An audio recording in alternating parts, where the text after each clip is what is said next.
The red flags are a red flag for a reason. Day 2 of marriage, I woke up to my husband going through my computer. Okay? I was like, I'm sorry, what is happening right now? So those controlling traits of control, all of those are red flags. Don't be afraid to walk away. I think a lot of times, like, we're just so afraid. I've experienced that too, where it's like, we don't want to be alone. We don't want to start over. That mutual dependence, you know? Yeah. God does not want me to be treated this way. He doesn't want me living this kind of life. And it just started giving me a newer perspective on marriage and really what it means. I didn't tell anybody. And it wasn't until I was in the middle of a full-on panic attack at my sister's house, hyperventilating, and my mom and my sister are like, dude, you have to tell us what's going on. Like, I can't, you know? And they're like, we can't help you. And it was in that moment that I told them, and they were just like, oh my God. You know, we show the world who we are on a daily basis, right? Absolutely. When someone shows you who they are, believe them. Because consistency is true. And if we're with somebody who's consistently doing these things every day, or you've been with this person years, and these behaviors are consistent, it's like, this is who they are. And how much of our life do we want to spend fixing people? But yeah, looking back, it's like, oh, well, let me fix you. You can't want more for others than they want for themselves. It's Absolutely like not. Everyone's got to walk their walk, and being able to just let people go. Like, a lot of times we think, oh, they're having a bad day. They're having an off moment. Yeah. They're blah, blah, blah, blah. And it's like, no, consistency is truth, you know? But if you're a true narcissist and you actually feel like, what are you going to do about it? I'm not doing anything wrong. Like, It's like, forget that. Forget it. Yeah. We don't want to be alone. Is there anybody else out there? Maybe it's not that bad. And it's like, don't let that hold you.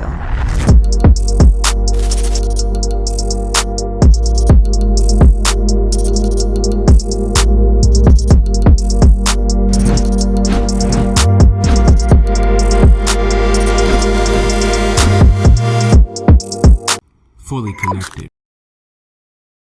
Hey, real quick, guys, before we get started with the episode, I just want to say thank you for clicking on this video. I realize the majority of people who watch this podcast haven't yet subscribed to the podcast. So take that time right now to hit that subscribe button and to smash that like button. I really appreciate the support. Now let's get back to the episode. Yeah. Welcome back to the Fully Connected Podcast, your go-to destination for inspirational conversations to help you become your greatest version. I am your host, Chris Jones, licensed therapist and owner of Fully Connected Counseling. Today, ladies and gentlemen, we have an entrepreneur. The definition, I believe she's the definition of an entrepreneur, right? She's been in the game for over a decade doing her thing, right? She was nominated for Best Small Business of the Year back in 2019, and she was a guest speaker at the Midwest Modern Women's Summit in 2019 as well, all right? She is the owner and founder of Everyday Beaut, a cosmetic beauty salon focusing on lashes, nails, brows, and organic skincare, She's also the owner of Clifton Collective, right? It's a unique shop with pretty much giftable items, all kinds of products from accessories, jewelry, clothing, kids clothing, local goods, home goods, candles, you name it. She has it right there in College Hill area. Also, she has 2 locations of Everyday Beaut in Kansas City and Colorado Springs. So without further ado, ladies and gentlemen, please welcome the lovely Juliana Phillips. You killed that. How you feeling today? I feel great. I feel good. Chiefs are playing today. Hey, Chiefs, Kansas City. You already know Chris Jones. I honestly, I just thought that was like, we haven't even talked about Chris Jones yet. Yep, We've Chiefs. been talking about the other players. We gotta talk about Chris Jones. We gotta talk about Jonesy, baby. Definitely. Have you ever played flag football? No, my sister played rugby. My brother-in-law played rugby. Right. So I've watched them kill each other out on the field, but no, I've never played flag. Yeah, because they have like a girls flag football league going on. Oh God. Yeah, if you're interested. Take some aggression out. Definitely, man. So I know people probably ask you all the time, like, how do you manage all of this? Right? There's 3 business locations of Everyday Beaut, Clifton Collective, mother of 2. Yeah, 2 littles. How do you stay afloat? Yeah, that answer is, it's simple and complex all at once. Yeah. It's a village, it's tribe, it's community. You know, I am one human, but the amount of people that my girls and I are surrounded by is just in abundance.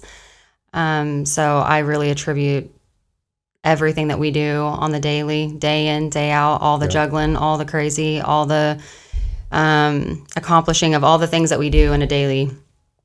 It's to our tribe and our village and my girls' nanny. It's kind of like being raised by a village. Like, you know how you always hear people, oh, it takes a village. It really does. So my daughter's nanny, she's one of 6. And, you know, so like her and her sister are, yes. And so she is the nanny for my children. Her sister, her younger sister, is our COO. I like to call her Yoda. Her name's Meredith, and she runs all of our shops, all of our locations. Her parents help watch my kids. Man. I mean, just it is. And then my parents, like we reside with my parents, and I mean, it is. It's just a village. Definitely. So it takes a village, family, community, and then obviously your team. How many employees do you have working for you? Oh my gosh. There are 10, 11 of us here in Wichita. On the Clifton side, there's another 5. In Kansas City, 5 or 6. In Colorado, 1. Okay. So that's starting to grow as we speak. I think that whenever I look back on my career as an entrepreneur, I never knew that at this point what I would value the most is my team, community, leadership. So I take it very seriously, and I treat it as such an honor that our team is that large, because it's come with a lot of growing pains. It's come with a lot of leadership. Like I've had to get leadership training. I've had to, you know, have so many mentors, so many people that are speaking into me so that way I can be the best version of myself for my team. So yeah, we've got a team. It's counting. It's growing. Hey, it's counting. It's growing. Yeah. So I'm really curious to like what inspired you, because I know you were at Eric Fisher, right? That's kind of where it all started, right? You know, it's funny. I didn't really know what I wanted to do. So I was a nomad for a long time. I moved to LA whenever I was 16. So I did the whole LA bit for a couple of years. Disney, something at Disney, right? I did. How do Let's you talk know about that? this. Oh gosh. You were trying to be like a Disney star, man. Oh man. You dodged a bullet though, right? I honestly, I feel like so fortunate that I was so protected in that space. I feel just so fortunate and blessed that I walked away from my LA experience pretty much unscathed, you know, as far as being too introduced to different things. You didn't meet Diddy, did you? No, God, yeah. No. I'm What's sorry. her name? Sorry for Hillary Duff. You got to meet Hillary? Aaron Carter, people like that. Little Disney stars. So you were Lil in high Bow Wow. Hey, Bow Weezy. I know. Back in the day. Bow Weezy. So you were in high school. You went out to LA to do acting? I did. Well, in music. So I worked for Radio Disney. So I was in a little band. I was in a group, dance, singing. We toured around a little bit. Were you rapping? No. Background vocal. Okay, background. Yeah. But I was a dancer my whole life. So a lot of it was dance. Like you imagine like these Disney kids and they're, you know, while you're singing kind of thing. So I did that for a couple of years. You know, kind of did it, lived it, experienced it, moved back. I was hell-bent on going back, went back. Man. My plan A, B, C, D completely fell through, lived out of my car for a sec. Oh my God, this is before phones. Like there were no phones. There was no, I was going to a Kinko's to like print off my MapQuest to like figure out where I was going, you know? Wow. Did that, lived in Kansas City a few different times, lived in Dallas for 7 years. So I just made it back to Wichita back in 2014. And that's when I gave it a go. I had gotten my aesthetics license back in 2010. Again, I just didn't know what I wanted to do. Whenever I lived in Dallas, I worked at Sephora, I worked for a dermatologist, and then I started selling tools. Wow. So I sold for a company called Granger. And I sold tools, HVAC, fasteners, I mean, lighting, toilet paper, all this crazy stuff. Moved back to Wichita. I got a different position, similar but different, selling tractors for Foley, Caterpillar. Okay. So I'm like in sales. Wow, like farming tractors. Like excavators. Okay. And I start taking clients on the side. So I'm like, you know, I'm just not, my cup is not filled. Yeah. Like I need to figure out my passion, right? So I start seeing clients evenings and weekends. So I worked my full 8 to 5, then I'd go take clients. I did that for about 6 months and finally had a self conversation of like, are we doing this or are we not? Right. So I decided to take a leap of faith, was just committed to hustling, working hard. How many clients do I need a day? How many clients do I need a week, an hour, to pay my bills and to make it happen? And within that first year, I acquired my first hire. She was a gal that I went to high school with. She was a cosmetologist, stay-at-home mom. She's like, you want to teach me lashes? I'm like, sure. All right. And so the snowball just kind of grew in that way. I became an educator in our industry, teaching lash extensions. So that's what prompted me to get a larger space, same building, just larger space. Right. So I was upstairs, like in this tiny little spot. Was this in Dallas? No, this is in Wichita, in College Hill. Yeah. Okay, so this was this is where we are now, right? And so I was upstairs in this tiny little room, like 400 square feet. Yeah. Well, that's our office now, because now we're all downstairs on that lower level where you've seen us now. Super dope. So yeah, it's just grown, snowball effect. Have acquired a team over the years. The team that we have now versus 10 years ago, oh my God, just night and day. Yeah, man. So who inspired you to want to start your own business? Was there an individual in particular that you knew of personally? I maybe it's a weird answer. I don't really know if I had much inspiration other than following the momentum in my life. Yeah. I feel like I've got a hustle gene in me. I get that from all my parents, 100%. Right. I got a hustle bone in me. And so that hustle of like working, hustling, and then I feel like that snowball, it just continues to go, right? Absolutely. And you're like following this momentum and you're like, well, if the door shuts, you stop. If it keeps opening, you're like, okay, keep going. Okay, we're keeping going.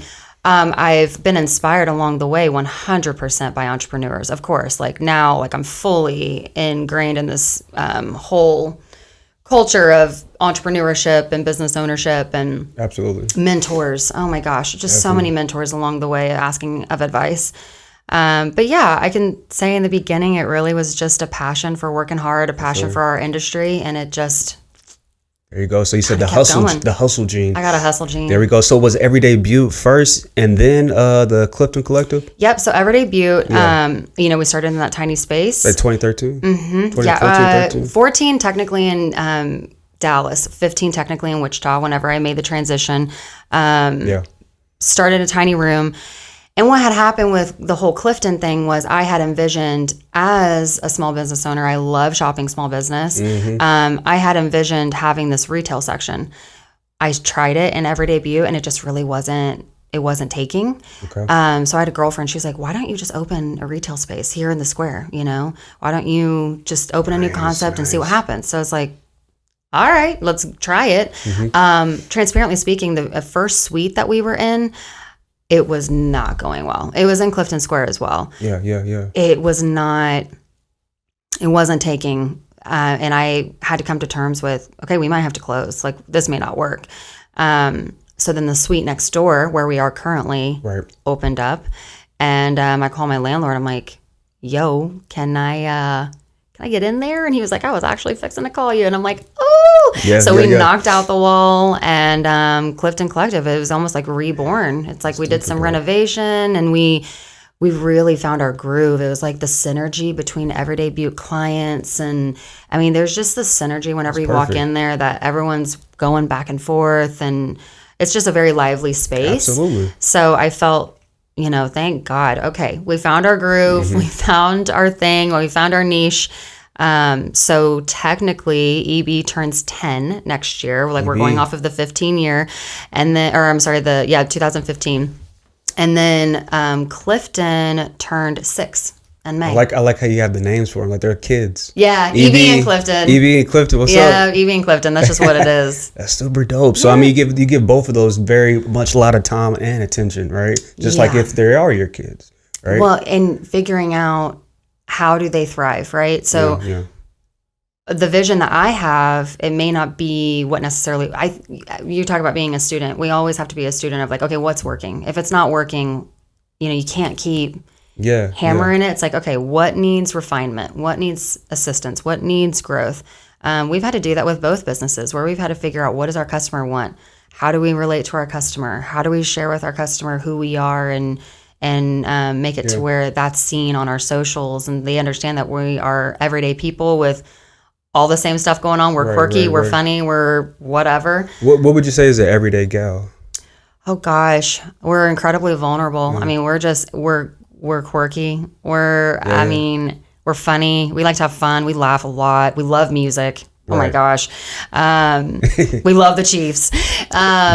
But no, the everyday gal, I mean, it's really about, we're all in the thick of it. And it's really about empathy. It's about being vulnerable. It's about meeting people where they are and creating that space, not only for ourselves, but now it's out into our clients and they receive that from us. And those are then the relationships and the conversations that we're getting to have in our workspace. That's dope. That's super dope. So do you feel like, you know, being a woman and being an entrepreneur, like where are the difficulties at, like with being a woman and in that space of business? Yeah, I was just telling somebody yesterday that a guy tried to bro me, like, and that's like this guy like tried to bro me and be like, "What do you know?" And I'm like, "Oh, I know a little something, just a little." I know a little something. But I mean, I feel like I'm just kind of in my lane. I feel like I'm so passionate about what's working for us. I try not to look around. I don't really feel like if I'm getting pigeonholed, I don't know about it. Yeah. You know, if I'm getting,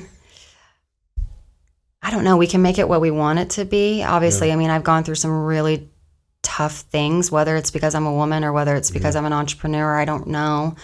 But I'm such a, I got that, again, it's like that hustle gene, but it's also like that resilient gene of like. I think this might actually be like a real thing, like a hustle gene. Like I really feel like there might be, because when I talk to people who are owners or entrepreneurs, it's like, there's something different, you know, like it's not really like, were you always this confident? I don't even know if it's confidence. I mean, what do you think it is? I think it's the continual work of just trying to be good with where I'm at, with what's going on and where I'm at, you know, where I'm continuously, and this is something that I talk to my teams about, like, we all have this I suck filter. Like we all have this filter of like, oh, what do they think about me? And I mean, even I have to practice, like, you know, Jules, what is yours and what is meant for you? Like, you know, and we go to Life Church, Craig Rochelle, he always says, what God has planned for you, no man can stop. And it's so it's really, I think, accruing that trust that what's meant for you in this life, it's going to happen. Kindness, integrity, you know, all those things manifest really positive things. And again, it doesn't mean that you don't go through like crazy stuff, like hard times. But again, I think it's that gene of persistence and resilience where you're like, got to keep going. Got to keep going, because you said, yeah, we definitely have to keep going. You know, like I always said, life is like a bicycle and you have to keep riding the bike. But you can't, you don't have to go super fast. Yeah, there are seasons where you're like coasting. I mean, there are seasons where you're like, I just can't. I just got to get up. I got to put one foot in front of the other. Absolutely. And, you know, and then that energy finds you again. You know, that passion finds you again. I think you gotta have grace for yourself of like, I'm not feeling it right now. That's okay. Like day by day, let yourself have a minute, let yourself feel the things, but then know, all right, we got to keep going. We got to keep moving. It's tough though, because like, even like you said, like you're in that season now where it could be like some difficulties, because you said been brokenhearted professionally and personally.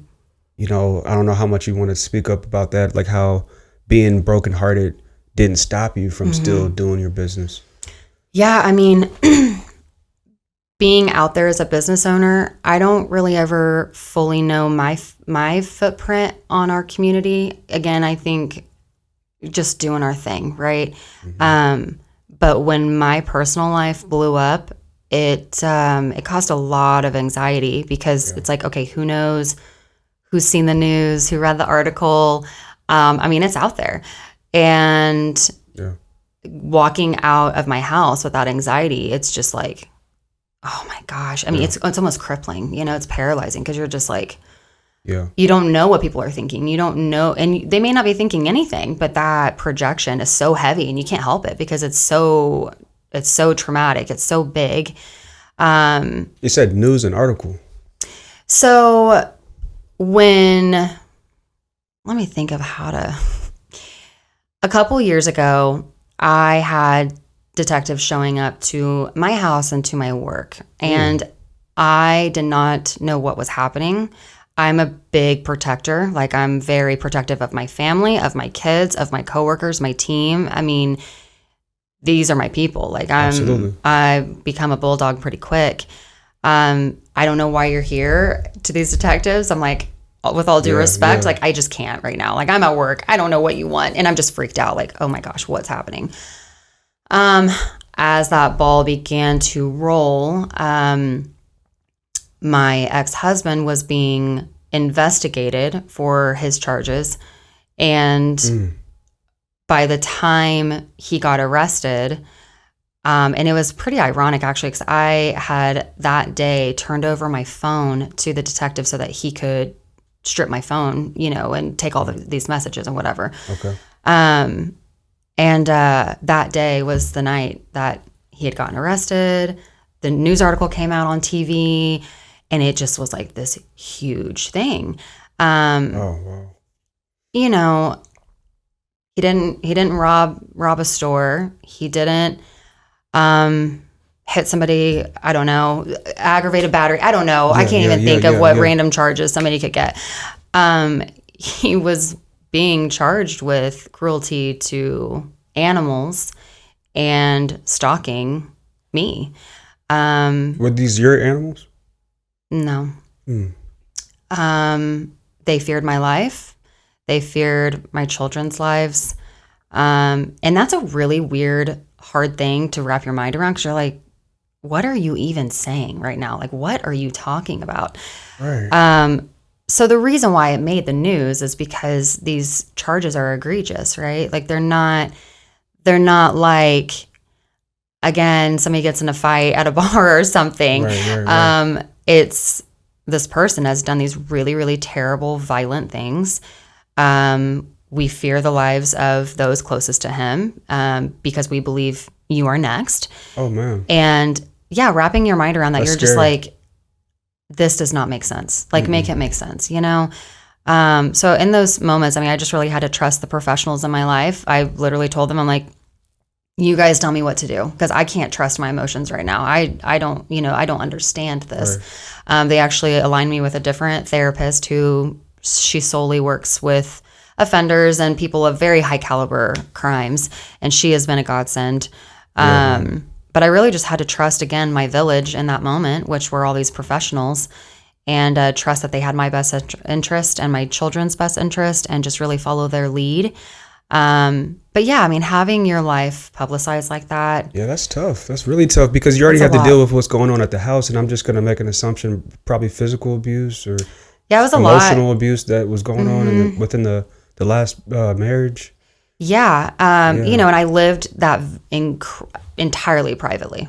Right. Nobody knew. Right. These were not things that I spoke to about with my family. Right. You probably were scared to tell people. Yeah. And I also feel like I don't know what my life is going to look like in a few years. Are we going to make it? Are we not? So I don't want to be putting all of these moments in people's heads so that they have to always think about it. I actually only confided in 2 people, and they were his parents.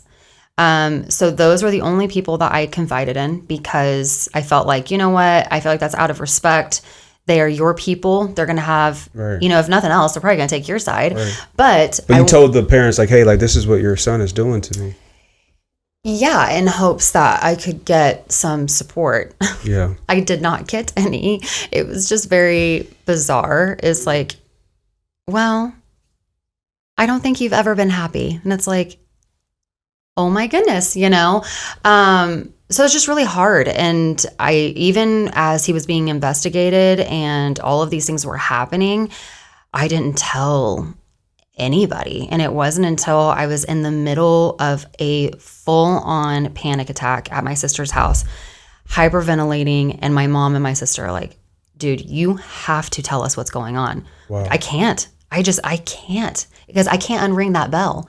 If I say what's going on, I can't unring that, and they're like, we can't help you. And it was in that moment that I told them, and they were just like, oh my God, changing the locks on my house, putting Ring cameras everywhere. They went into protective mode. Absolutely. So yeah, it's just been, it's so multidimensional, it's so complex, such a complex situation. Yeah. And again, walking that in small business and finding that fine line of how much do I tell my team and how much do I reserve, and I don't want to freak them out, but also they deserve the right to know, so that way I can help lead through it and I can help answer questions and I can help navigate, because then clients are asking about it, right? Because clients are seeing it on the news. Yeah, wow. Oh, yeah. Are you able to have a say with the news folks to be like, hey, can you guys not share this? So they were willing to leave my name out of it. So my attorney, she's an incredible gift. She is so smart and wise, and she's just amazing. She's a bulldog too. It's so funny. It's like all of us bulldogs, we find each other, right?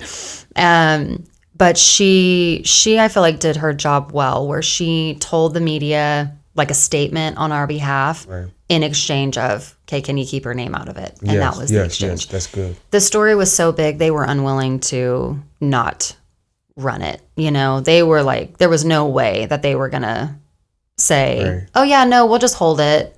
No. You said cruelty to animals, stalking, and then there was something else you said as well that was, those were the main two, three things there. So he began to be investigated in the winter of 21. Okay. Yeah. Timelines are so weird. I know. Even talking about the start of EV, and I'm like, oh my God, the timeline's just crazy. He began to be investigated. He kind of realized he actually fled to treatment as like a way of like, oh, I'm doing a good thing. And all of this is starting to come out. Well, they began their investigation for months. And then as they were able to connect the dots and they were able to complete their investigation, they figured out that it was him. So they arrested him, and he was arrested for 10 months. So he was in jail for 10 months. And then he and his family finally made bond. So then he was bonded out. And that's when I moved in with my parents. I just couldn't do it. Once he was bonded out and he was walking the streets again, I was just like, I can't do this. So that's when I moved in with my folks. And I mean, it's just been the last couple of years, even thinking about just my whole team and all my friends. I mean, it's been 2.5 years of what's next? What's going on? What do we need to do? How are we safety planning? How are we... You know, and it's a lot of energy. Oh, yeah. Do you feel peace now? I feel my advocacy coming on now. So, who wants to be a victim? I mean, that was a really hard word. I'm like, what? No, I am not a victim. I have full authority over my life, you know?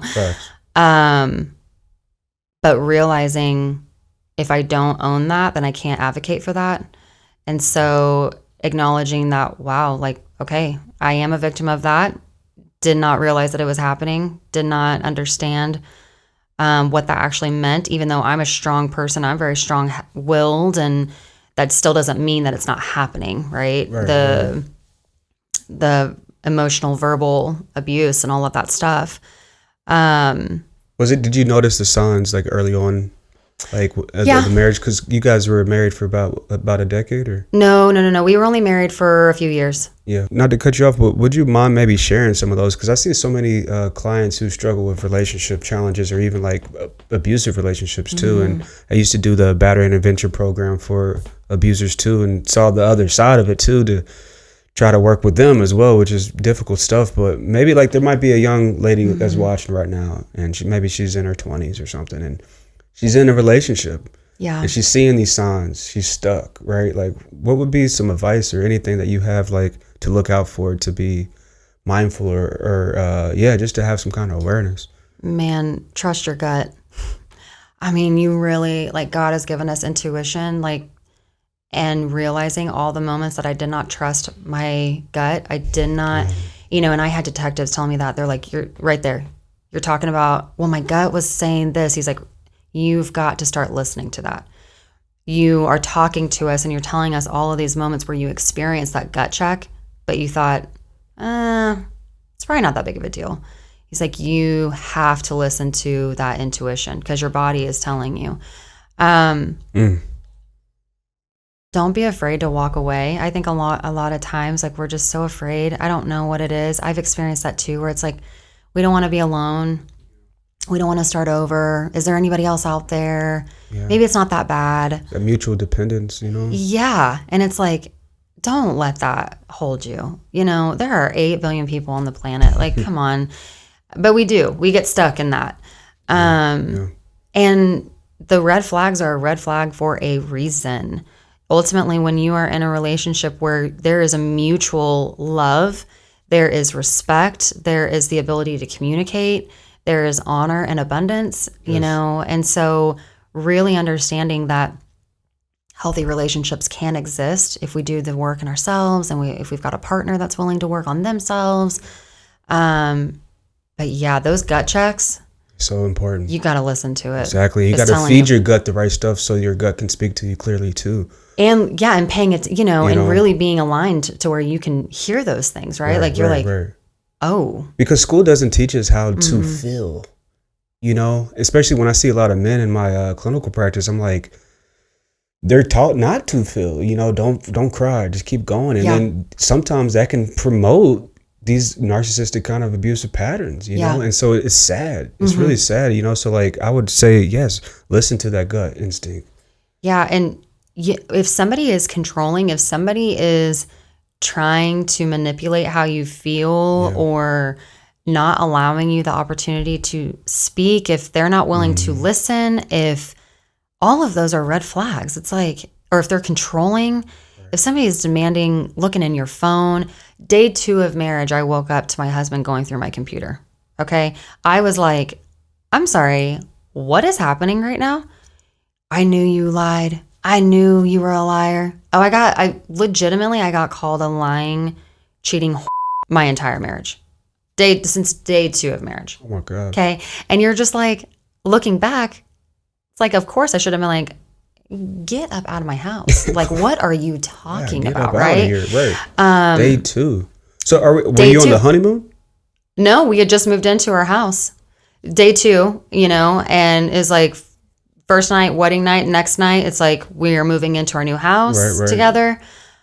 And then I wake up to that and I was just like, oh my gosh. So those controlling mannerisms, those traits of control, that is not normal. It's weird. It's a deep-seated, because really what we're talking about anytime there's like domestic violence is usually a good chunk of the time narcissism, right? Which everybody says their ex is a narcissist, but like this is kind of textbook, And so anytime when somebody's looking, like for the viewers or listening, like anytime somebody goes through your phone, whether it be a parent or whoever, that's a big sign that they don't trust you. And they might not even trust themselves. Yeah. That control piece. And then something else I learned in therapy, because we saw our therapist our entire marriage, the man that married us, and he's wonderful. Oh, cool. Is Christian counseling? Yeah. And, he said, Jules, it's okay for you to say, I need a minute. Yeah. Can I think about what you just said? And can I get back? Like, can we circle back? Because sometimes in the moment, I feel like I got to respond right now, but I'm not really ready to respond. So then I'll say something that maybe I don't mean or I don't want to say, or it's not authentic to actually how I feel. Right. And so he really helped champion, it's okay to take a minute and actually think about, how does that make you feel? What do you want to do about it? Not being rushed into decisions. If I did that, he would follow me around the house. He would follow me around the house, berating me, cornering me. And it's just like, no boundaries. Was this before the kids? No, it's with my kids. Before I had Worthy, my oldest, I was 9 months pregnant and coffee mugs are flying and anger is flaring. And I remember I got in my car and I drove to his parents' house and he followed me. And because I couldn't just go. Like if I needed like a minute to just like be, right? And I'm 9 months pregnant. So if he's following me, so I said, all right. So I went to his parents' house, rolled up on the front door, and I'm like, what are we doing here? Yeah. Somebody please help me. Yeah. Somebody please. I am begging for help. It was a little bit of a dead end. It provided a little bit of solace that evening, but short-lived. Yeah. How long were you guys dating before you guys got married? A year. Yeah. Did you see some of the signs during the courting? A little bit. But man, I definitely think I had my blinders on. I think I was so focused on infatuation and all that stuff, right? Yeah, and so after my previous relationship, I was really convicted, and I wanted to be with a God-honoring man.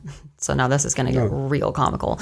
I wanted to be with a God-honoring man, right? So I meet this guy in church. He works for the church. Okay, like I said, it's about to get real funny, and you know, I just was really, that was like the vision that I had for my life, is I really wanted to be with this person that was a godly man. He was God honoring. Like, this is the type of household. I wanted to be wise in my selection. Do you feel like you were like kind of like suffering in silence? I mean, absolutely. I didn't, I just didn't really want to share it with anybody because I ultimately wanted him to get help. Like, I wanted us to be good. Right. You know, I'm bringing a child into this world. Like, and so a crazy evolution of revelation for me was the first year that we were married and we were having all of these issues, all of this just like resistance of control and power and all these things versus me being like, dude, I am in my 30s. I'm a grown woman doing my thing. Like, what are you talking about? You know, like, I'm not like this little puppet that you're just going to be able to navigate. Like, this, this, what is happening? Do you think there's insecurity because he saw like, you know, you having your own business? Like, was that ever like a factor, you think, like of insecurity? I think it's weird because I feel like the very thing that he loved about me is the thing that he also hated about me. Yeah. Right. Yeah. So he doesn't like that you have your own. And I walk into a room and I find people I know, or I say hi to people, just like that connectivity, like that light in people that all of us have in different unique ways. Well, one of mine is the ability of talking to people. I love connecting. Like, that's my favorite part of what we do within our shops. And he didn't like that. Right. It's like, I don't know if it's a projection because he wasn't comfortable being like that, but he wished he was. Yeah. It's a fear of like, I don't want to lose you. I want to control. Yeah. You know, when you talk about, you know, abusers or narcissistic folks, it's not necessarily anger issues. It's about control because it's that deep seated insecurity of like, you're going to leave me. So it's like, I have to have you, or I have to kind of own you in a sense. And then you're talking to these other people you're friendly, like, don't be friendly. I have to bring your light down so then my light can shine. It's super toxic. And I've done a lot of reading now, books, narcissists, psychopaths. Oh man. And it's like these psychopaths and narcissists, the dark triad, yep. Yeah, and they leech onto people who are nurturing and giving and light because they want that energy, right? Like, exactly. They're like sucking it out of you. Because if you put it on a spectrum, you have narcissism over here, you know, there's something else over here too. And so the narcissist obviously only cares about their self and little care of anybody else. But on the other end of that spectrum is people pleasers. And so that's how they come together, because the people pleaser, maybe their self-worth is kind of low at the time or whatever, you know, and then now it's just like they're the opposite. They say, hey, I care a little about myself and I love everybody else. And so then that's how they become that match made in hell. Yeah. Exactly. And all the isolating. I think that's something else you were asking about, what to tell folks in a situation. If that person has gotten to an argument with the majority of your friends and family, and if they are isolating you, oh man. I mean, it's just a huge, and I didn't even realize it was happening. I knew he got into a fight with literally everybody in my family, all of my friends. I mean, that was his way of like isolating, of like, you don't know her like I know her. She's mine now. And you're just like, what? Such a weird way of thinking. Such a weird. How did your dad respond to all this? Oh. Like, even early on, because man, you know what I mean? Like. Yeah, I think it's hard for my dad because he's got 3 girls. He's got one boy. My brother's the baby. Okay. I mean, I think it's hard because we want to assume the best out of people, right? We want to assume like, what in the world? Like, what? Be better, do better, right? Right. It's been very difficult to wrap all of our minds around all of this. It's really hard. It's just hard to wrap your mind around. Absolutely. So, your mind kind of plays tricks on you of like, well, how do I justify this? How do I make it seem like it's not that bad? So I think for everybody in my family, it's been hard. I mean, for my sisters, no, they're like, we're done. You know what I mean? Are you the oldest? Guy. Yeah. You're the oldest. Wow. Man. So yeah, I mean, like my two sisters are like flipping the bird, like, see you never, So for them, I mean, one testimony of what had been going on, it was enough for them. Yeah. But for the rest of us, we're all like, are you sure? Like what? And the first year of our marriage, and it's just like all this challenge and all this resistance, and he's saying all these things, and I'm like, you know what? We are married. We got married in a covenant, and I want to honor God and honor the covenant. Within the second year of marriage, I realized the covenant was not honoring God. So what are we doing here? There we go. Right? Yep. So the first year it was like, I'm going to honor the covenant. And then the revelation the second year is, but the covenant isn't honoring God. And that was a really big, I was like, oh my gosh, God does not want me to be in this situation. Like God does not want me being treated this way. He doesn't want me living this kind of life. And it just started giving me a newer perspective on marriage and really what it means. I still believe in marriage wholeheartedly. It just does go to show, if you as a couple are not honoring each other and honoring God with your time and your words and your resources and the way that you treat each other, what's the point? What is the point? Wow. Because, I have a client too, and she's in her 40s and she's married. And I said something very similar. I'm like, hey, I don't think God would approve of this covenant, because I'm a believer that love stops where abuse starts. Yeah. But then there's people who are, and maybe even somebody right now that's watching this podcast who's stuck in that, and maybe they feel God's going to be disappointed in me if I leave, if I file for divorce. Yeah, all of our journeys are different, and God is a loving God. God is not condoning this behavior, No.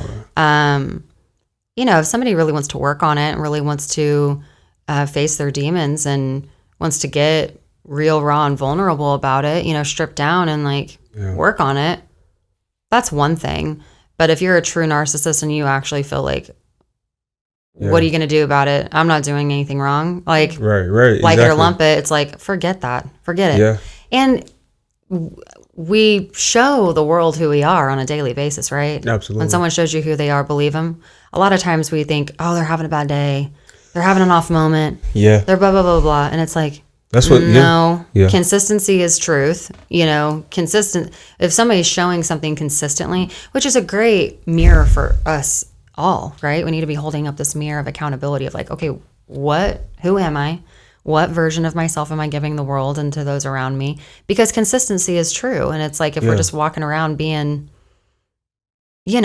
short, unkind, okay, how much of that is that really who we are? Yeah. Probably is. So, if we're with somebody who's consistently doing these things every day, or you've been with this person years, months, and these behaviors are consistent, it's like, this is who they are. This is who you are. Yeah. And so what happens though, if somebody's in a codependent relationship, they'll turn off that reality switch and just kind of see the potential, oh, he can get better, or she can get better if they only get help or stop the addiction, but sometimes people don't ever change.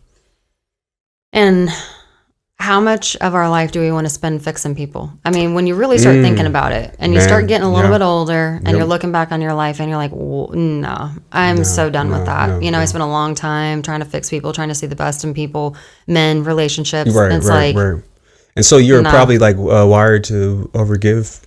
Yeah. I mean, I think it's very nurturing. Absolutely. Love supporting people, love being there for people, love knowing about people's lives and just connecting and creating relatability. But yeah, looking back, it's like, oh, well, let me fix you. I see you can't want more for others than they want for themselves. It's Absolutely like not. everyone's got to walk their walk. And being able to just let people go. Like, and I realized that I realized that in my personal life and as a therapist, like, you know, it's the same thing. You can't necessarily fix your clients. They have to want to do that work. You know what I mean? And so you can't fix your kids too. Like, that's something else I learned as a parent too. Like, you have to be able to let people be them, and then you have to be able to say peace to the ones that don't want to change. Yeah, that aligning with people that really share your values, share your direction, your passion for life. That's what it's all about. The rest of everybody, trim the fat, baby. Trim the fat. Trim the fat. Moving on. Now, what about friendships? You know, have you had to trim the fat when it comes to friendships? Because I'm assuming, right? Even me, having my own practice, and you have so much entrepreneurship and so many more skills than I do. You know, I'm realizing, like, even just this week, like, just people who are envious, you know, of myself. And I'm assuming that, you know, obviously being a woman, and people say sometimes, you know, women can be more, I feel like it can be equal, honestly. I think guys just don't show it. Yeah. But how did you deal with, like, if there was any, like, friendships that didn't work out without disclosing anybody's name? Yeah. Back to that hustle gene. I'm fully immersed in my workships. Okay. So, like, my friendships, my, you know, some of these people, it's like a sisterhood at this point. And so I think some of my friends in my life have taken the back seat at times, you know, because of my working. I'm always working. I'm always at the shop. I'm always, but especially through this situation, yeah, I mean, I've definitely had to trim the fat. And this is what I'm talking about in therapy right now, actually, because I feel a little prickly right now. And, you know, sometimes whenever you're just going through something or you're just passionate about something, you can be a little prickly, right? Like a little, ooh, okay, got it, you know? And I don't want to be like that. I know that this is just a season of, like, navigating this next moment. It's really hard for me to sit with people when we're having surface level conversations. Oh, and man, I don't mean that in passing, right? Like, my coworkers and my friends, like, we sit there and we're chewing the chaw over something, whatever. Taco shop? We getting taco shop for lunch? You know, small there talk. We go. Right. But with my team and my friends at work, we are having so many enriching, personal and professional developing conversations. We're talking about what's going on in life. We're talking about, you know, really how can we lean into one another for advice or just things that are going on. Yeah. It's really hard to sit in spaces with people where we're not talking about what's really going on in life. Like, you've not asked me how I am. You've not asked me about my situation, and you know. Yeah, that's messed up. I can't sit here with you and just talk about, I don't know. Yeah, I know. Whatever. Right. I mean, I'm navigating that. So my friend group is small, you know. They're wonderful. My work friendships are big. I've got a lot of them. Equally blessed by both of them. But yeah, I mean, throughout especially this situation, there's been a couple where it's like, I just don't think that we're on the same page right now. Yeah. And that's okay. It's just like a new normal, right? It's a new normal of, like, okay, probably not going to see this person as often, or I'm not going to text this person every day. And that's okay. You know, there's space for all of it. But, so yeah, I've been talking to my therapist about that, about we see through a different lens. We see the world through shouts out to your therapist. Different lenses, and you can't go back. You can't unsee. You can't unring the bell, right? You can't go back before all this crazy ish. Yeah. So things are just different now. But again, it's just part of it. It's a new normal. Absolutely. So, I mean, it seems like almost like the work obviously can be like a good distraction too. Yeah. So I did this thing. So Clifton, we have this kiddo section, And the minis. Yes. Yeah. And so there's an incubator garage platform here in Wichita, and I applied for it, and I thought, hey, what a cool opportunity to put a kiddo shop. Great. Such a great idea. So freaking cute. All of it. The branding, everything's so awesome. It's just like, in a dream world, it's like, this is amazing.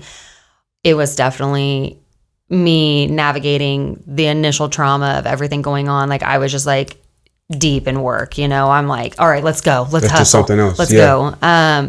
Ironically, EBKC in Kansas City had just opened like 8 months prior. So I got a little deep. I got a little deep in it where I was like, once I realized, I was like, oh, okay, now we're going to backpedal a little bit. Because what did you realize? I had taken on taken on too much. Yeah. I mean, but they're all learning lessons, learned a lot about staffing, learned a lot about juggling inventory management, learned a lot about having multiple locations in one city. That's unique. Like having multiple locations in different cities, that's one thing. Having multiple locations in one city, it's interesting. Is there multiple locations in Wichita? No, but I've done it twice now. So I opened a second location of EB out in Mays right before the pandemic, and then we closed due to the pandemic. Right. But we had a second location within Wichita for like a year. Mm-hmm. So navigated that. And the mini was more downtown while EB and Clifton are in College Hill. So even though they were super close, we still had to finagle juggling, teams, shifts, inventory management, figuring out the client flow, right? Like customers were still expecting all this kiddo stuff in Clifton, but it's not there anymore. So it's like getting people to like, it's like, where do they go? Go to the other spot. So learned a lot, but I took on just a little too much. I let work be my therapy there for a second, and then I was like, oh, might have bit off just a little bit more than I could chew. Isn't it interesting though, like how our trauma can also be, helpful in our purpose, like that breakdown can be our breakthrough, because I know even like, with my story, like being let go from a job and then like being able to start my own, like it's just kind of interesting. Like I feel like God does give us sometimes trauma, and then sometimes I'm kind of like, well, why did you do this?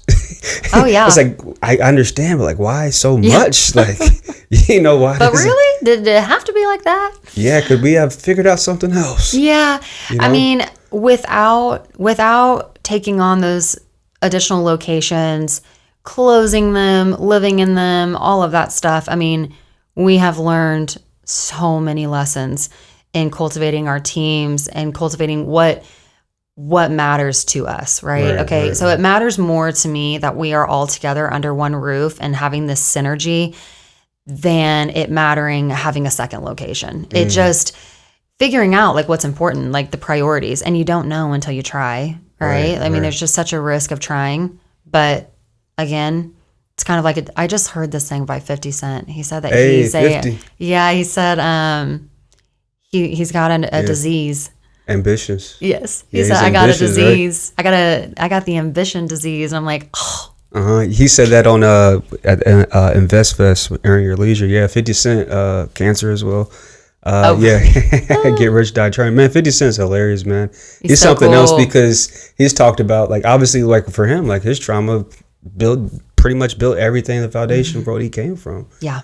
So man. And I love how he said it's about not being afraid and about moving forward in that and like having confidence in that. But then you have to align yourself with a team of individuals who believe in that, who see your vision, who understand the mission, who are like, hell yeah, let's do it, And that is the greatest gift. I mean, being surrounded by people that not only you get to share your vision and the mission with, but then you get to see their gifts and their skill sets unfolding right before your eyes. And you're like, oh my God, this is unreal. Now I'm watching my team lead this organization. Was it scary at first? Oh my God, yeah. Like, because I'm still at that, like, because I have one person that, does billing for me, but like I'm fearful of hiring another therapist. Like, what if somebody messes up, or how does this affect, the whole practice? So it's just like, I'm really curious to learn, like, how to even know who to hire, like, because people can put on a good show. Obviously, we've seen that in both our failed past relationships, you know? So it's like, I don't want this to mess up everything I've built. Like, how did you get past to know, like, who to hire? Yeah, I mean, I think the majority of people can be grown. They can be cultivated. They can be, I really think if you're strong in your mission and if you're strong in who you are, I mean, it's going to become apparent pretty quickly if somebody's aligning with that or not. And if they're not, it's fine. You know, no hard feelings. It's like, hey, I don't know if this is a great fit. Like, you know, how can we help you find somewhere else that makes more sense?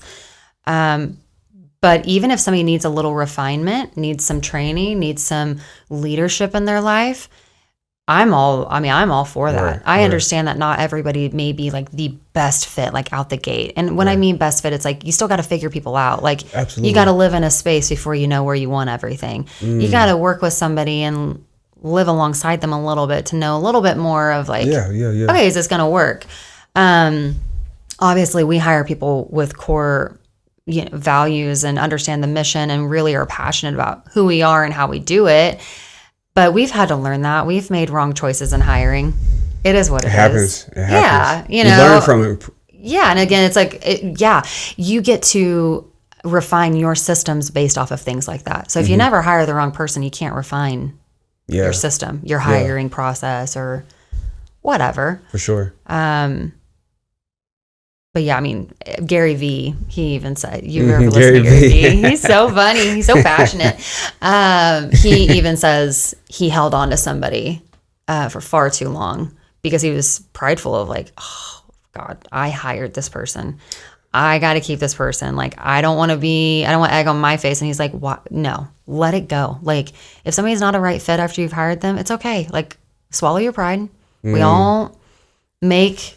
Gotta have that tough conversation too. Yeah. Oh, yeah. That's been one of the biggest growths for me personally over time. Because you said you did some leadership skills or leadership training? So I am aligned with a mentor at all times. I mean, I've had mentorship in my life from the get-go. And these are all people with all kinds of backgrounds. Banking, accounting, people who own salons. How do you find these mentors? Do you know them personally or... Some, yeah. And then others, I'm inspired by what they do. And I'm like, yo. You just reach out to them? Can I get you a coffee? Can we hang out? Can I? Yeah. I mean, are they like people like in your field or like you said, bankers and some of these other? I'm trying to think. Oh, man.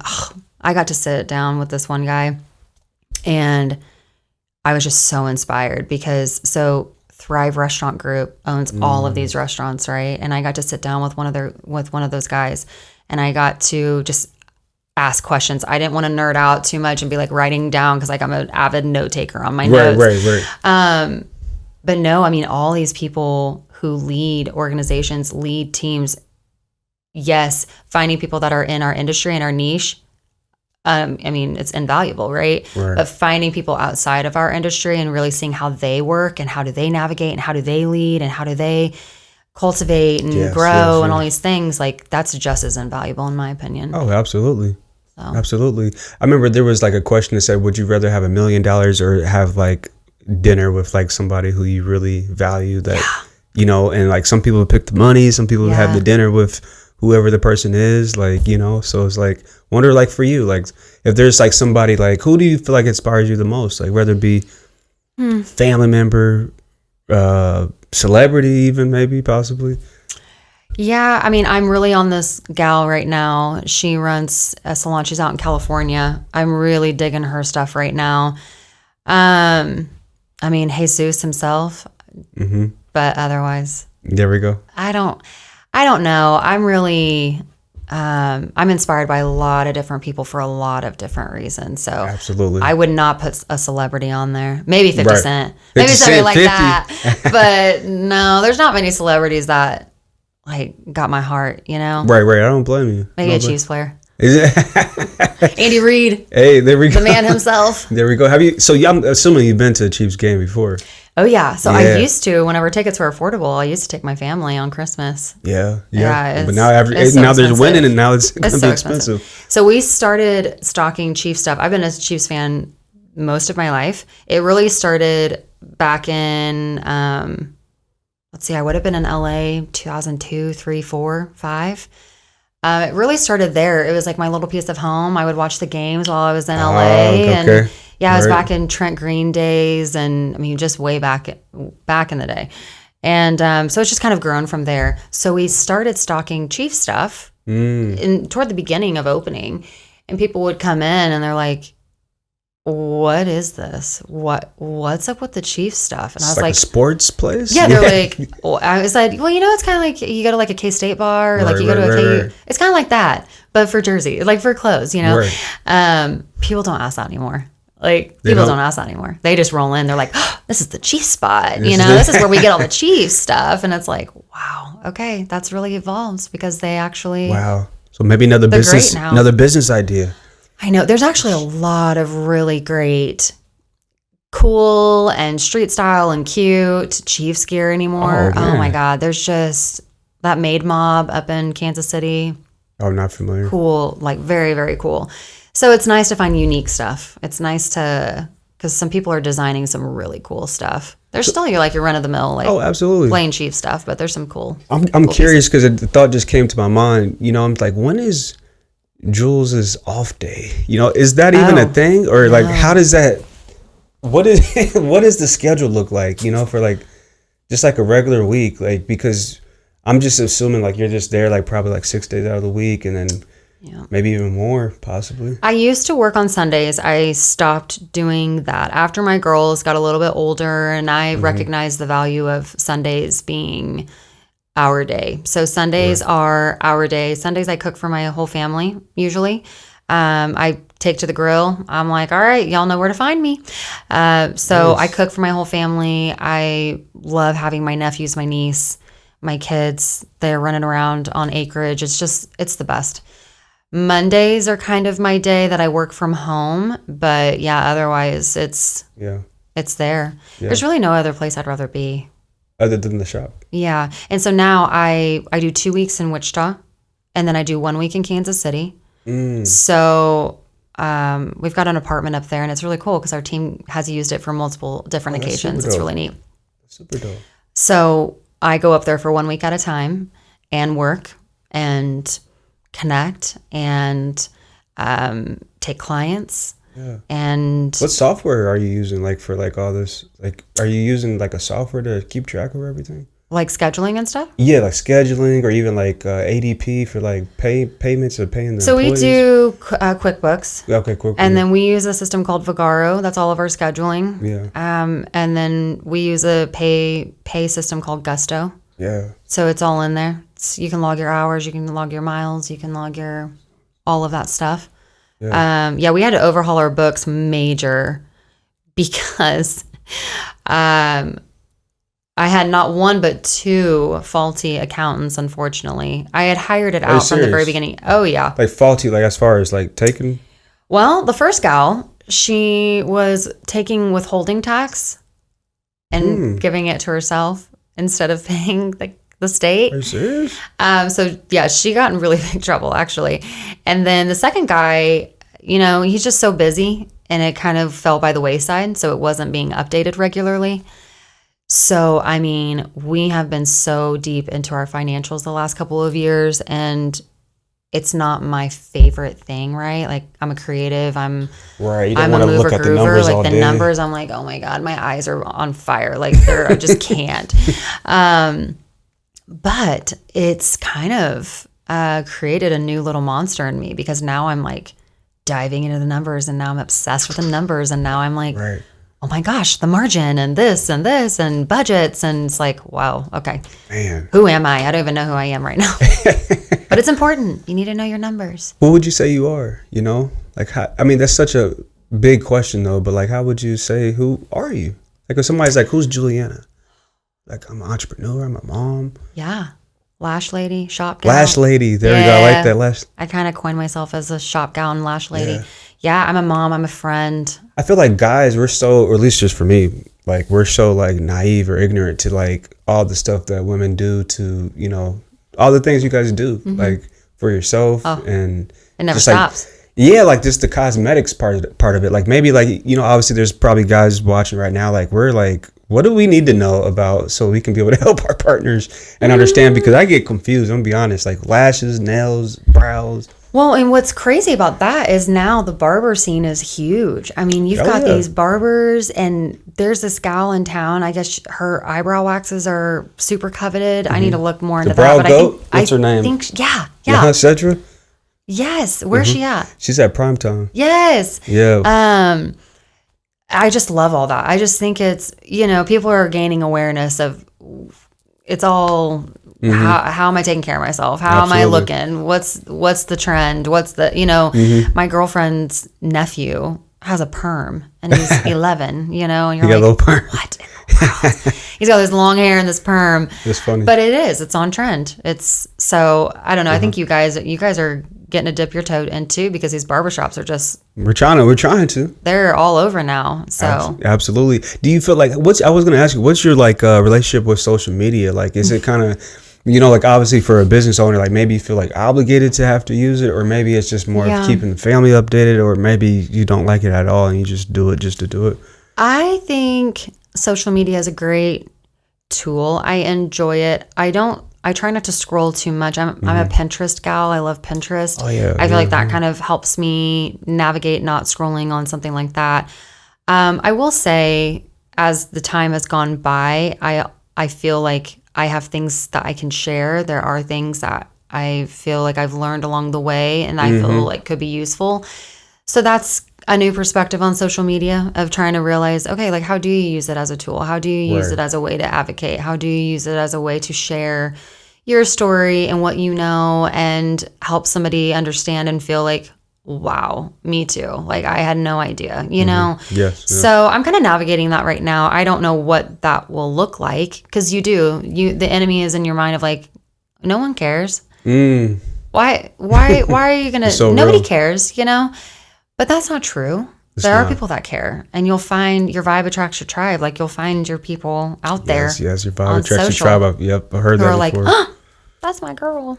Like, I like that person. Oh, they're inspiring. They're helpful. They're hopeful. Right. So how would you say, like, with everything you've been through, like, is it difficult to get back there, out there and date? Because I have a lot of clients, they go through something very traumatic like that. And it's like, you know what? I am done. Like, I'm not trying to date anybody else after this. But like, I'm not sure if you are in a relationship or you're trying to figure that stuff out, but it's just like, how do you bounce back to open up your heart after something that traumatic happens, My children are my priority first and foremost. Yeah. My girls and I, we have such a long journey ahead of us. So my oldest was 2, fixing to be 3 when her dad left. Okay. My youngest was 1, fixing to be 2, so very young. Oh, yeah. Wow. My oldest, though, she remembers her dad. She has memories. She remembers. And instead of taking the route of forcing her to suppress that or trying to forget him, we work with a play therapist where we're allowing her to process it in her time, right? We're on her time.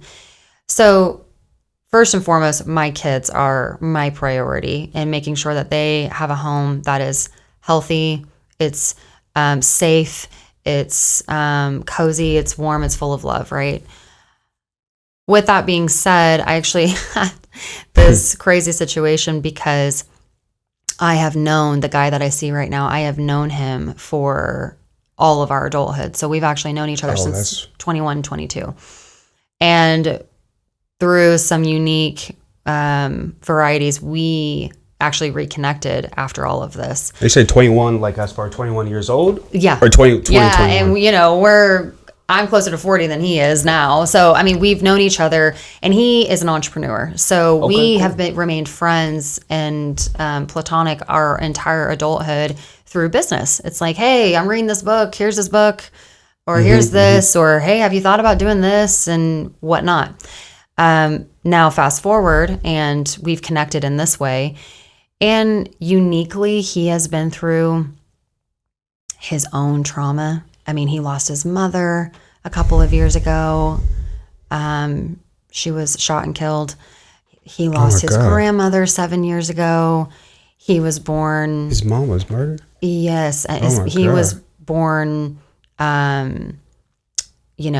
addicted to substances because of his mother. Yeah. So he has walked such a unique life. And I feel like between us, there's such an empathy and an understanding and a grace of where we are and what we've been through. We see the world through similar lenses, like we were talking about earlier.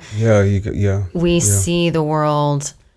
We are coveting this time. We understand that life is short. We understand that we're blessed to be earthside and that obviously God still wants us here.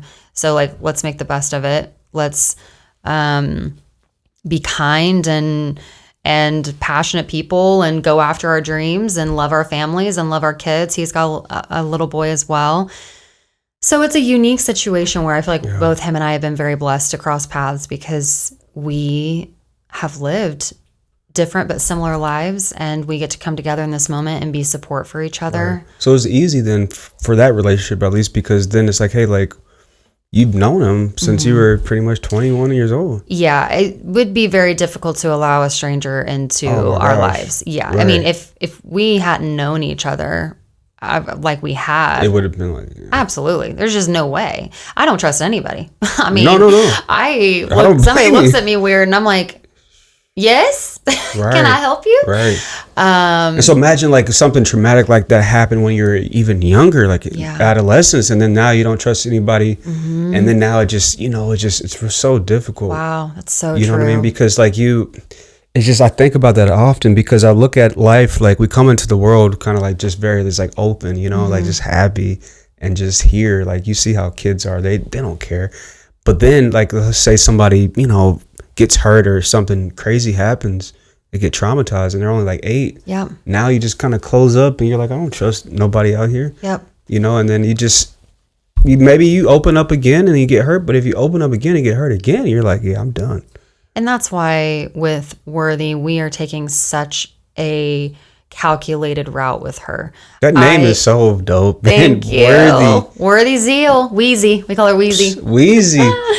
She's so fun. That she's is so such a nice full name. of life. Like she's just amazing. But I want her to know kind of how you were saying earlier about let kids be who they're going to be, right? Let people be who they're going to be, champion them, support them, give them structure.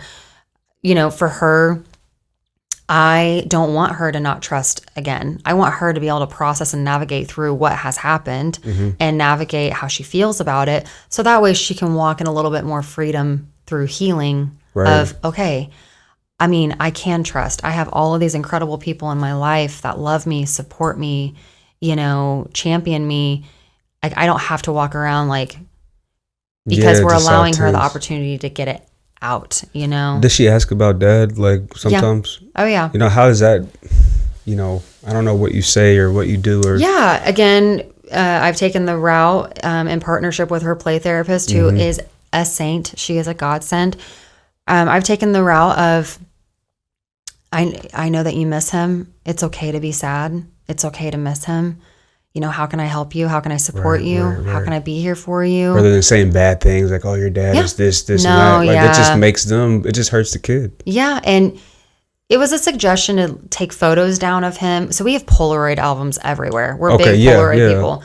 And it was a suggestion of getting rid of photos of him and all these things. And when I was talking to her therapist about that, she said, well, she's made up of you both. And if you try to remove him from her life, she will begin to wonder what part of her is wrong so too. True. It shouldn't be there. I personally don't think it's fair that's her experience. That's her life. Yeah. I don't feel like it's fair to rob her of the ability to process through it.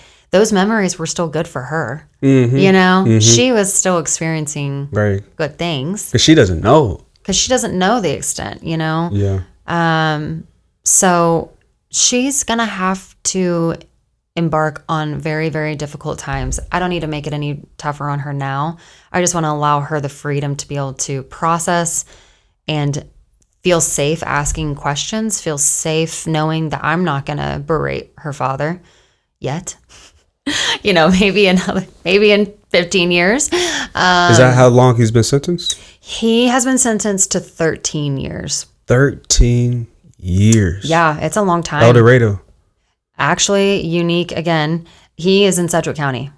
Wow. Yeah. 13 years sentence. What was the charges? So the DA actually asked for 10, which I had agreed to. I felt good about that. It's hard to trust the justice system. You're like, okay, here's my time. Like, how is this gonna go? So I felt like, wow, 10. Okay, if we can get 10, okay, my kids, they'll be 15, 14. Like, I'm just doing the math constantly. Mm-hmm. The judge actually gave him 13 years because the judge had the power to sentence him to whatever he wanted within the realm of his charges. So the charges were 10 counts of animal cruelty, stalking of myself and of my girls' nanny, because when we had a very brief period of visitation before he got arrested, as I had filed for divorce, so we had these temporary orders for visitation. He got upset over something. He barged into my work. Into the Clifton Collective. Oh, yeah, into EB. Like, I'm flashing, and I see him through the window, and I'm like, okay, here we go. So like we walk out. Yeah, so we walk outside. I'm like, you need to calm down. Like, everything's okay. Which that's something I was thinking about. I'm very conditioned to talk people off of a ledge. Like, I'm very, because of that situation, like, I'm very, like, yeah, you're the giver. Conditioned to be like, everything's fine. You know, it's okay. Knowing in my head, I just need to keep him level, because if he spirals right now, it's not going to be good. So talk him down. I go back up to my station. I'm starting to lash again, and I can see him through the window start to get in his car, and then he slams the door. And he goes over to where my nanny and my girls are. Barges in, scares the hell out of her. I simply called the police and filed a police report after he left, just for record. I'm like, I don't need you to go do anything. I don't need you to go anywhere. I just want it noted. Okay. Well, because of that, they actually elevated it to stalking, because he barged in. At one time, he was calling us 40 times, you know, and both you and the nanny. Mm-hmm. Trying to track down his kids, trying to give me my kids. Let me see my kids. And you're just like, oh my God. Was he upset because you told him, like, hey, I don't want to be married anymore? Like, what was... He was upset over the divorce filing. He was also upset over, I think in that specific situation, I don't even know what it was. Yeah. He was upset. He just thought, you're trying to be God. That's what he would always say. You're always trying to be God. And I'm like, all right. And then the third charge was breach of privacy. So they found camera in my house because he was recording me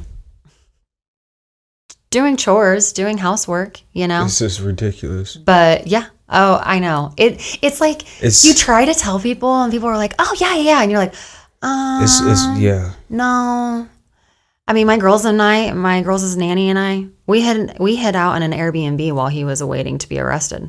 Do you ever think, like, you know, eventually your girls will get older? Would you want them to hear this podcast? Oh, nobody's ever asked. Like, I don't know. I thought you were going to see the article. I mean, they're not going to have a choice, you know? Yeah. They're going to have to know. Because they're going to be 16.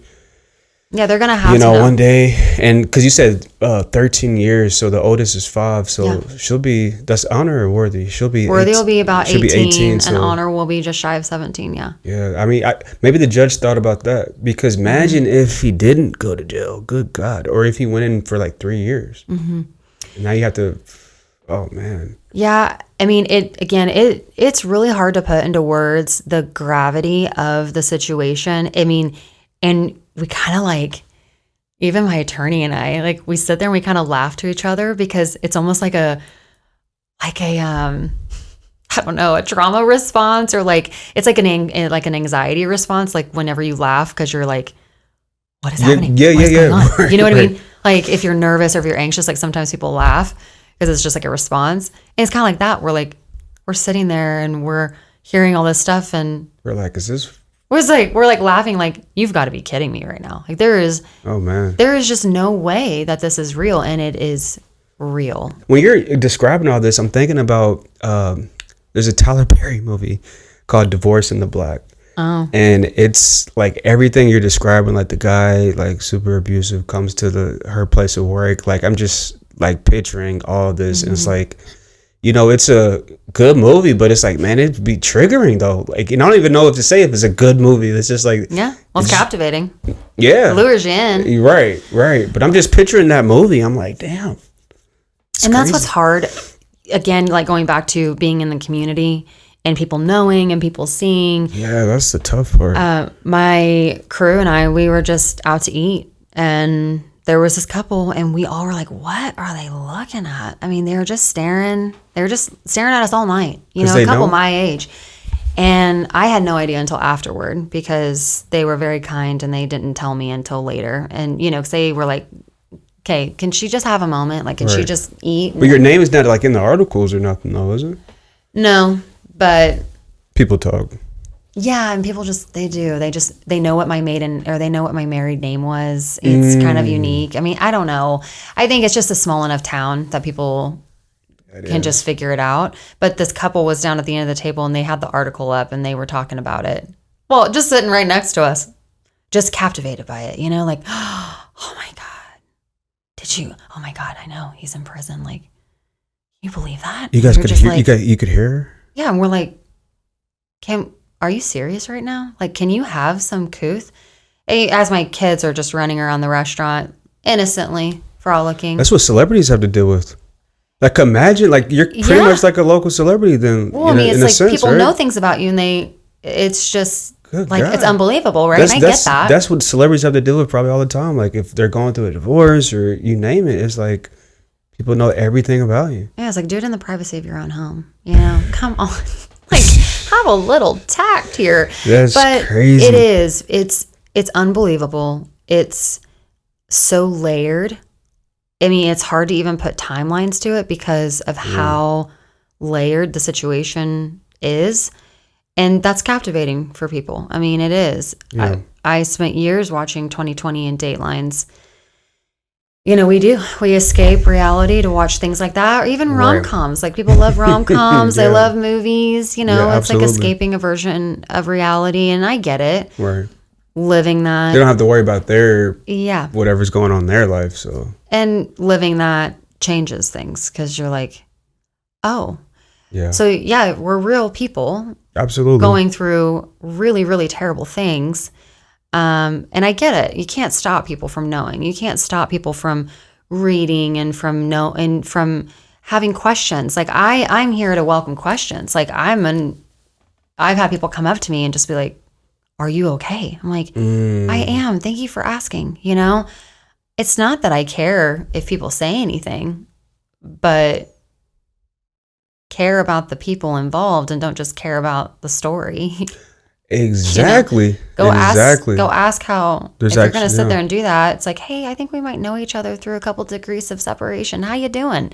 I mean, you can start a conversation with people. Anybody. Are like just scared, I guess, or they just, I don't know what it is, but people rather just look at the article rather than come up and talk to you. Well, and I've learned through this situation, saying nothing is worse than saying something. So the amount of people that I felt abandoned by because they wouldn't say anything was worse than had they just been like, hey, I don't know what to say, but I'm sorry, or are you okay? I've learned a lot about that through this experience, about how to be for somebody else moving forward. And just asking people, how can I support you? Even like if somebody passes away, you know, which is horrible. Because a lot of people don't know what to say. Yeah, so they don't know or they say something very generic because they don't really know, or I don't want to, you know, I'm trying to tiptoe around it. Yeah, or try to avoid it. You know, people are like, oh, like, let's just not talk about it. And it's like, okay, if that makes you feel better, that's fine. Maybe like the friendships you talked about in the past, they're like, I don't want to, she's going to get stressed out if I bring this up. You know, I kind of felt like that a little bit. Like, and then too, me being a therapist, sometimes I would kind of avoid certain things because I don't want people or my friends to think I'm trying to therapize them. I know.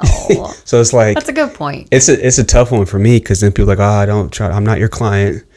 And I'm like, I'm just asking how you're doing. Like, Yeah, I'm a big question asker. I just, the guy that I see, he's always like, everywhere we go, you're always, and I genuinely, I'm interested. I'm curious. Like, so what do you do? How'd you get here? How'd you figure this out? What's next? Yeah. What's like your end goal? Where should we go after this? Inquisitive. That's what, Yeah. I mean, people's lives, the greatest thing is connecting with people and understanding their lives. I mean, like, what a gift to have such a large community and to be able to pour into people and like you said, just ask them how they're doing. I'm just asking you how you're doing, what an art.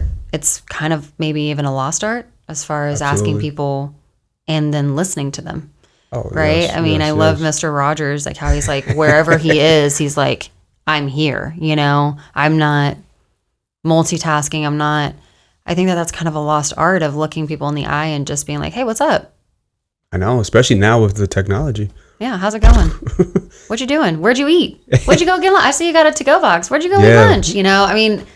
That's awesome. So you're very inquisitive, so, man, I really appreciate you coming on the show there, Juliana. Like, I didn't know that the podcast would go in this direction, but I'm glad that it did, though. I'm really glad that it did because, this show is all about being able to be fully connected and be able to understand who, people really are behind the scenes, how they deal with life, emotions. I always say most of every episode, like, relationships, in my opinion, are the highest value. Yes. A relationship with God, yourself, your kids, family, your friends, business, relationships, Absolutely. And so to me, it seems like you were able to get through all these traumatic things because of the relationships, the village, 100%. The community, the shop. You get to be able to have the connections with the vendors and your employees and your coworkers and the people eating at Ziggy's who walk over randomly. Oh, yeah. Just to look around. We're the OGs. Yeah. So...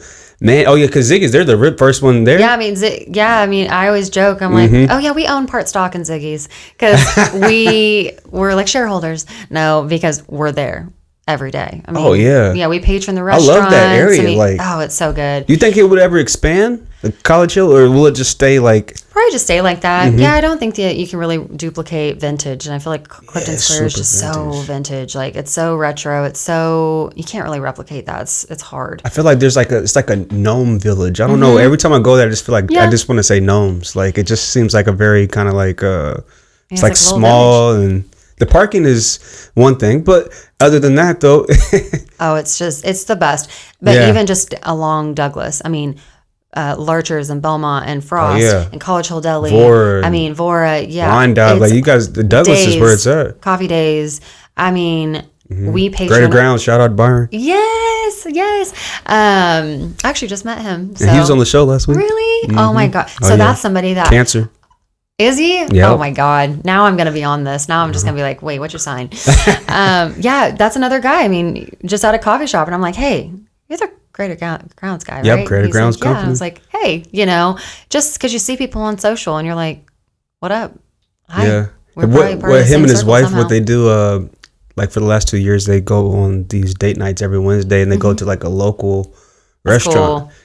So I'm like, man, we need to start going to like local restaurants because sometimes we just feel like, let's just go to Napoli's or let's go here. But like local for sure. We got a whole Wichita guide. I'll get you one at Clifton. Oh, please. Yeah, we keep it rotating. Are you serious? Yeah, it's a local guide. So it's got local restaurants, eateries, coffee, things to do, places to shop, plant shops. I mean, just all kinds of stuff. Yeah, we need that. Yeah, we'll get you one. We need that. We'll put it on the description or something at the end of the episode. Yeah, we'll get you one. So once again, if you guys have been tuning in this far, please make sure you guys follow Juliana. Make sure you guys smash the subscribe button, hit the like button, share this podcast. I don't get paid for these podcasts, by the way.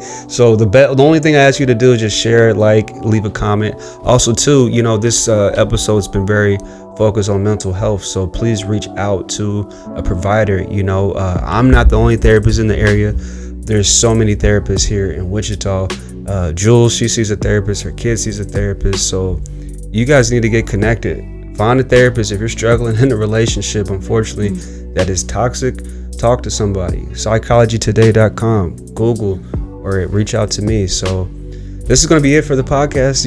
Once again, thank you so much for coming on. I'm really glad. Yes, I'm very open and vulnerable and you have a light to yourself that just kind of shines, and I think that's what, you know, helps you with business and then just being able to stay positive. So thank you guys for watching. Once again, this is the Fully Connected podcast. Make sure you stay fully connected, and we'll see you on the next episode. Peace.